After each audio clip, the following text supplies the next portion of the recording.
Bonjour à tous. Comme nous sommes dimanche, je vous propose non pas de méditer sur la vie d'un saint, mais de méditer sur un miracle eucharistique. Et nous pourrons le faire tous les dimanches. Au nom du Père qui m'a créé, du Fils qui m'a sauvé et du Saint-Esprit qui me sanctifie. Amen.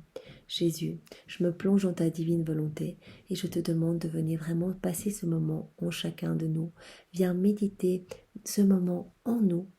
Viens ouvrir nos cœurs, nos intelligences et vraiment tout notre être à ce miracle eucharistique que tu veux nous montrer ce matin. La puissance de ta grandeur et de ton amour pour chacun de nous. Viens toucher vraiment nos âmes, Seigneur.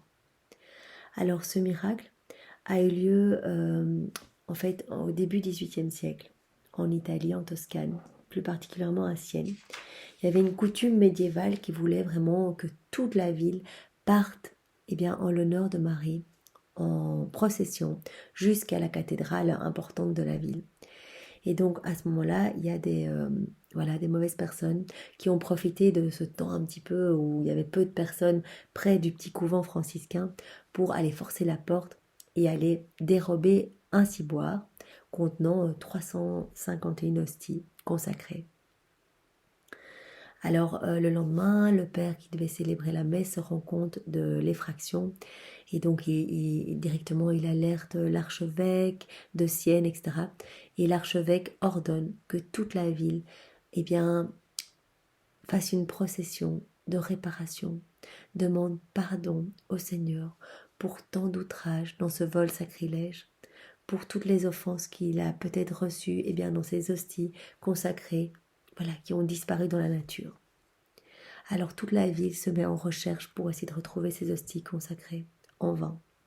3 jours plus tard, une personne s'apprête à vider le tronc des offrandes et voit que, à l'intérieur de ce tronc, les hosties ont été jetées là. Donc il voit que certaines sont vraiment prises dans les toiles d'araignée, etc. Alors on les compte. Le nombre correspond exactement au nombre des hosties consacrées.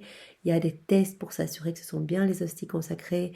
Le fabricant siennois confirme que ce sont bien ces hosties. Il reconnaît la forme, etc., sa fabrique. Et donc, elles sont nettoyées et elles sont déposées dans le tabernacle de l'église. Le même jour, l'archevêque invite à nouveau toute la ville en procession dans l'église des franciscains, autour, là où les hosties consacrées sont remises dans le tabernacle, pour venir se prosterner et pouvoir réparer et demander pardon. Il y a 6000 personnes qui vont participer à cette cérémonie. Alors au cours des années et des siècles, il y a eu beaucoup de tests sur ces hosties. 50 ans après, il y a le ministre général des franciscains qui vient à Sienne et qui demande à voir ces hosties. Ça fait déjà 50 ans. Il ouvre le petit ciboire et il voit qu'elles sont encore intactes, blanches, immaculées, vraiment sans tache de moisissure, etc.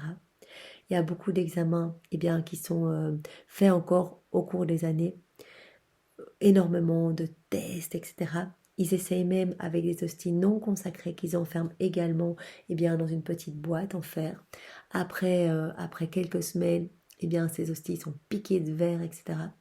Alors que les hosties, ici, sont toujours intactes, remplies vraiment de la présence de Jésus, de son amour. Jésus reste vraiment prisonnier dans ces hosties et donc permet ce miracle que cette matière complètement corruptible, juste de l'amidon, ne se désintègre pas par sa présence et sa lumière dans l'hostie.